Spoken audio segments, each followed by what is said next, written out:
문재인 대통령과 트럼프 미국 대통령이 6번째 정상회담을 갖고 한반도 비핵화와 평화 정착 과정이 올바른 방향으로 진전되고 있다는 데 의견을 같이 했습니다. 네, 김정은 북한 국무위원장의 서울 답방과 북미 고위급 회담이 이번 달 중에 성사될지 여부도 한반도 정세의 중대 변수로 떠올랐는데요. 관련 이야기 봉영식 연세대 통일연구위원 전문 연구위원과 함께 나누겠습니다. 어서 오세요. 네, 안녕하십니까. 한국과 미국의 정상이 만났습니다. 이 미 백악관이 풀 어사이드 형식을 발표하면서 좀 논란이 되기도 했었는데 결국 30분간 배석자 없이 단독 회담으로 이루어졌습니다. 회담이 이루어지기까지의 과정이라든지 회담의 형식부터 좀 어떻게 보셨습니까? 그렇죠. 이번에 G20 정상회담에서 과연 문재인 대통령과 트럼프 대통령 간의 정상회담이 이루어질 그것이 이제 마지막까지 결정이 되진 않았죠. 그리고 네. 30분 동안 배석자 없이 통역만을 대동해서 짧게 이루어졌는데 뭐 격식에 얽매이는 것보다는 워낙 G20 정상회의가 다자 회의이고 그 여러 가지 양자 회담이 이미 잡혀 있기 때문에 실질적인 양국 간의 이제 심도 깊은 대화를 한다는 면에서는 굉장히 의미가 있었다고 생각합니다. 네, 사실 이번 한미 정상회담에서 큰 틀에서 보면 김정은 위원장의 연내 답방과 그리고 또 비핵화 이전까지 대북 제재 유지에 대해서 이제 협의를 했는데 사실 이 두 가지는 서로 다른 차원의 문제로 봐야 되지 않을까요? 그렇죠. 그렇지만 그 연관성이 있다. 네. 서로 긍정적인 역할을 할 수 있다는 것이 문재인 대통령이 이제 트럼프 대통령에게 전달한 메시지였고 네. 여기에 트럼프 대통령은 사실 확답을 하지 않은 것으로 보도되고 있습니다.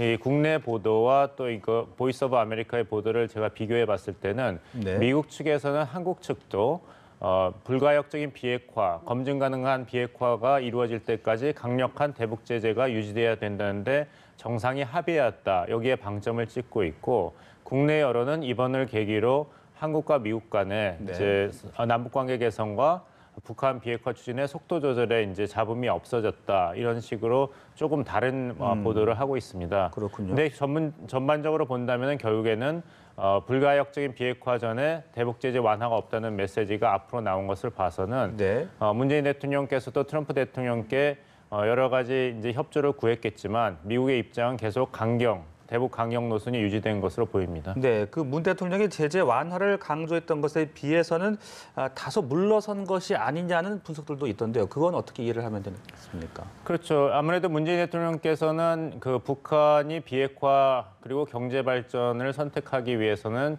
좀 더 이런 그 유도하는 그런 네. 인센티브를 줘야 된다 이런 메시지를 이제 전파하셨는데 그것이 유럽 순방에서도 영국이라든지 프랑스 유엔 안보리 상임이사국의 지지를 받지 못했고 또 그 아셈 회의에서도 완전한 비핵화가 꼭 이루어진다 이런 강경한 메시지가 채택됐습니다. 네. 이번에도 아마 미국 트럼프 대통령은 비슷한 메시지를 문재인 대통령에게 준 것이 아닌가 이렇게 생각하고 거기에 따라서 이제 문재인 정권도 이제 2018년도 다 끝나가는데 2019년엔 어떤 새로운 이 중재자 역할을 할 것인가에 대한 이제 고민을 시작해야 될 때가 아닌가 생각합니다. 네, 김정은 위원장의 이제 연대 답방에 대한 얘기들도 나왔는데 서울 답방이 평화 정착에 긍정적인 모멘텀으로 작용할 것이라는 데 의견을 같이 했다. 이것이 청와대 측의 설명입니다. 그렇다면 이번 한미일 정상회담을 통해서 김정은 위원장의 서울 답방 연대 가능성이 좀 높아졌다. 이렇게 볼 수 있는 겁니까?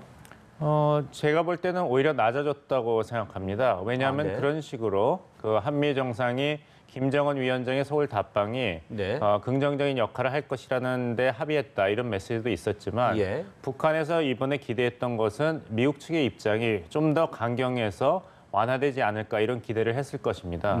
결국엔 북한이 바라고 있는 것은 미국으로부터 추가적인 비핵화 조치 없이 이제 경제 제재를 일부라도 완화하는 그런 것을 바랬는데 이번에 메시지를 보면은 네. 한국과 미국의 정상이 완전하고 불가역적인 북한 비핵화가 이루어지기 전까지는 북한에 대한 강력한 제재가 계속 유지돼야 된다는데 동의하였다. 이것이 핵심 메시지거든요. 네네. 북한 입장으로서는 굉장히 실망스러운 메시지가 아하. 틀림없습니다. 예. 그렇다면 김정은 위원장 입장에서는 이제 속내로 계산을 할 텐데 이러한 상황에서 경제제재 완화 조치가 한국 측의 단독적인 행동으로 이루어지지 않는 상태에서 과연 서울 답방이라는 카드를 성급하게 쓸 것인가 이것에 대해서는 아무래도 부정적인 그런 계산이 더 강하게 나타나지 않을까 생각합니다.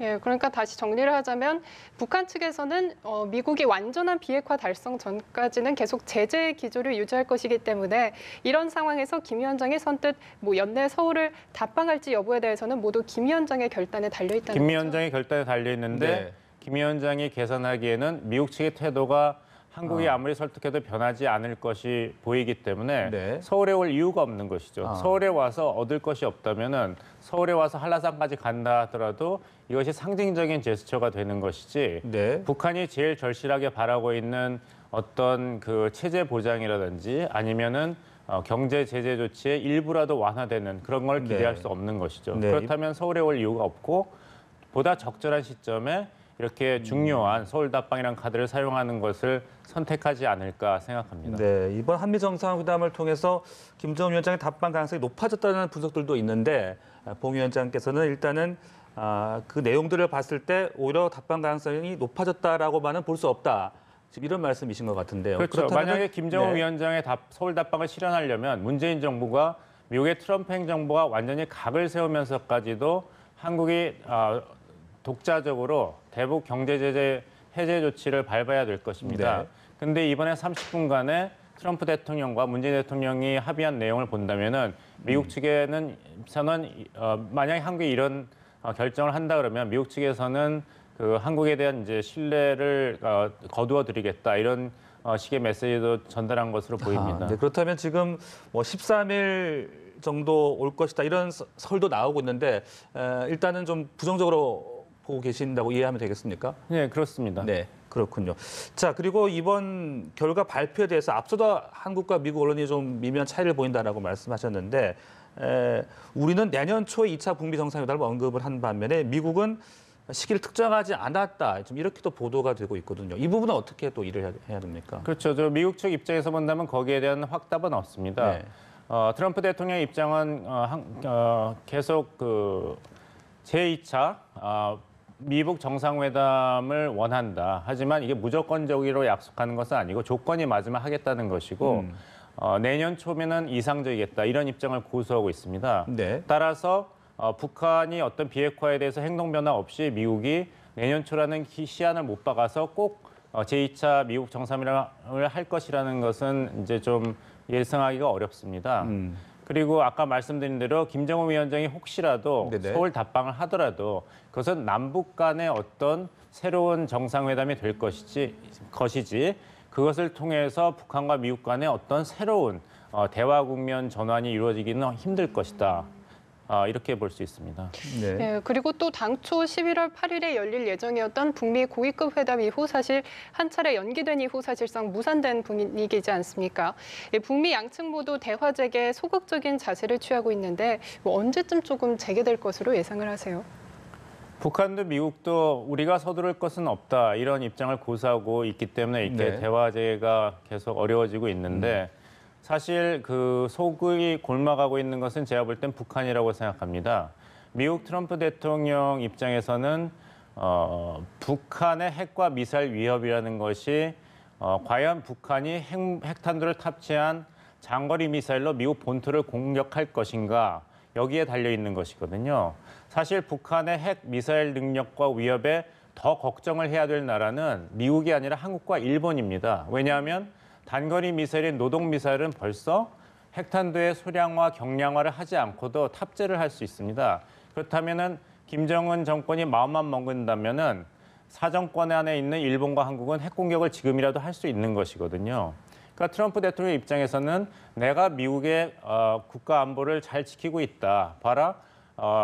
북한이 미국 본토를 핵 미사일로 공격할 능력을 아직 개발을 안 했고 네. 그 도달 시점을 계속 늦추고 있지 않은가. 그렇기 때문에 나의 대북 정책은 계속 성공하고 있다. 이렇게 얘기할 수 있는 것이고 따라서 서두를 것이 없다. 이런 얘기를 하고 있는 것이죠. 네. 이제부터는 미래의 핵뿐만 아니라 과거와 현재 핵도 포기하게 만드는데 이제 미국 대북 정책에 초점이 있는 것이니까요. 네. 그래서 북한이 제가 생각할 때 오판한 것은 뭐냐면 11월 중간 선거 때문에 트럼프 행정부가 북한에 대해서 많은 양보를 할 수밖에 없다. 성과를 내야 되니까 이런 오판을 했고 두 번째 오판은 트럼프 대통령만 설득을 한다면 그 밑에 스태프들, 국무장관이라든지 백악관 참모들이라든지 국방부 관리들은 그냥 대통령의 결심에 따라서 대북 유화 정책을 선택할 것이다라고 판단한 것은 잘못이라고 생각합니다. 네. 중간 선거는 결국엔 선거이기 때문에 지방 이슈가 중요한 것이거든요. 그리고 트럼프 대통령도 아무리 본인이 어떤 외교 업적을 성취하고 싶긴 하지만 북한에 대해서 무조건 다 양보를 하고 아무 성과를 얻지 않는다면 정책으로 타격이 있기 때문에 지난번에 마이크 폼페이오 장관이 평양 방문을 할 때 네. 여러 가지로 어떤 그 소득이 없을 것 같다고 얘기했을 때는 마이크 폼페이오 장관이 안 간다 그런 게 아니라 트럼프 대통령이 폼페이오 장관 보고 가지 말라 그랬거든요. 그런 이 두 가지의 오판의 결과를 어떻게 앞으로 2019년 새해 네. 북한이 극복할 것인가 이것이 중요하다고 봅니다. 네, 그렇다면 북한과 미국이 어떤 대화의 어떤 돌파구, 모멘텀을 가질 수 있는 어떤 계기, 어떤 그런 내용이 있다면 어떤 것들을 꼽으실 수 있겠습니까? 북한 측에서 먼저 전향적인 자세가 나와야 되겠습니다. 여기 나오기 전에 날짜를 확인해 봤더니 벌써 12월입니다. 11월도 아니고 2018년이 이제 한 달도 안 남았습니다. 지금 주위에서 나오는 얘기는 그 뭐 김장을 했냐 아니면 송년회 언제 잡느냐 이런 얘기를 하는데 제가 생각할 때는 지금 김정은 위원장도 굉장히 고민이 많을 것 같습니다. 무엇보다도 2019년 신년사에 한 달도 남지 않은 신년사에 어떤 내용을 담을 것인가를 결정해야 되거든요. 그게 쉽지 않습니다. 네. 2018년은 확실했습니다. 우리가 핵무기라는 보검을 틀어쥐었기 때문에 이제는 경제 발전에 집중하고 남북관계 개선 사변의 해로 만들겠다. 이렇게 해서 평창 동계올림픽도 참가하고 그랬지 않습니까? 그런데 2018년이 북한 정권이 생각했던 것만큼 진전은 없었습니다. 6월 12일 미북 정상회담 싱가포르 개최 이후에는 추동력을 잃었거든요. 네. 그렇다면 북한 정권은 어떤 다른 전략으로 나올 것인가? 여기에 대해서 김정은 위원장의 고민이 굉장히 깊어질 것입니다. 네, 사실 한편 북한도 현재 국제 정세 분위기를 조금 읽으려는 노력은 하고 있는 것 같습니다. 현지 시간으로 1일 멕시코에서 대통령의 취임식이 있는데 여기서 이제 남북미 고위급 인사들이 모두 만날 가능성이 있다고 하던데 그렇다면 여기에서도 조금 진전을 기대하기는 어려울까요? 글쎄요, 다시 말씀드립니다만 만남은 많을수록 좋습니다. 예. 하지만 만날 때 북한이 어떤 메시지를 가지고 올 것이냐, 네. 어떤 결정을 할 준비가 돼 있느냐가 사실 더 중요한 것이라고 봅니다. 지난번에 뉴욕에서 북미 고위급 회담이 김영철 부위원장과 폼페이오 장관 간에 불발된 것도 언론 보도에 따르면은 미국 측에서는 북한 보고 비핵화에 대해서는 실질적인 어떤 조치를 취할 것인가를 명확히 제시하라고 요구를 했고 그걸 김영철 부위원장이 거부를 했죠. 김일성 부위원장은 대통령과 직접 만나서 이야기했다고 고집했는데 미국 측이 거부를 하니까 그러면 고위급 대화를 할 필요가 없다 그래서 무산된 것이거든요. 그래서 계속 북한이 그런 식으로 트럼프 대통령의 마음만 잡아가지고 북미 관계에 물꼬를 트고 네. 비핵화와 북미 관계 정상화를 성취하겠다는 똑같은 전략을 취한다면은 네. 미국 입장에서도 계속 그것을 거부할 수밖에 없는 것이기 때문에 결국엔 변화의 시작은 북한에서 나와야 될 것입니다. 네, 알겠습니다. 지금까지 한미 정상회담과 남북미 정세까지 자세하게 짚어봤습니다. 봉영식 전문연구위원과 함께했습니다. 말씀 고맙습니다.